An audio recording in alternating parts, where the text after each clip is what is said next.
کارمندان ممنوعگاه سیان شوشنسکی روسیه روز 20 اکتبر باز یک ویدیوی جذاب بازی دو بچه ببر برفی را مادرشان را از تاجیکستان آوردند نشر کردند. در ویدیو دیده می شود که ببرچه ها هنوز در کنار مادرشان می گردند ولی باید به زودی به حیات مستقلانه شروع کنند. رمان افاناسیف رهبر شعبه علمی ممنوعگاه گفت بچه های ببر برفی عادتا تا 1.5 سالگی همراه مادرشان می گردند. از این رو خیلی بزودی این بچه های به وای رسیده مستقلانه زندگی خواهند کرد.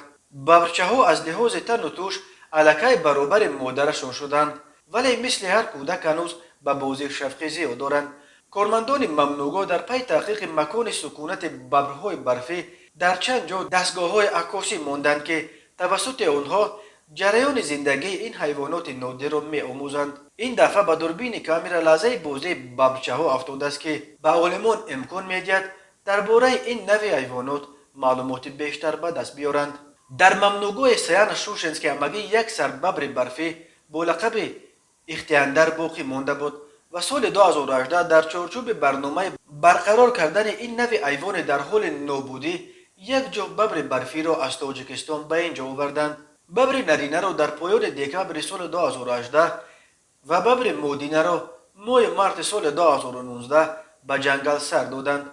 کامیابی برنامه از آن وابسته بود که آیا ببرها در سیان شوشنسکی نسل نو به دنیا میآورند یا نه. سال 2020 ببر مادینه دوگانه تولد کرد ولی روشن نیست که از ببر نرینه همراهش از تاجیکستان آورده شده و یا از اختیاندر.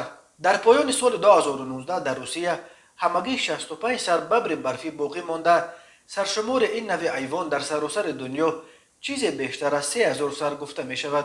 شماره دقیق ببرهای برفی را معین کردن مشکل است چون که آنها در منطقه های کسناگذر کوهستان به سر میبرند. این یک نوع خیلی کم آموخته شده حیوانات از صنف گربه شکلای بزرگ می باشد.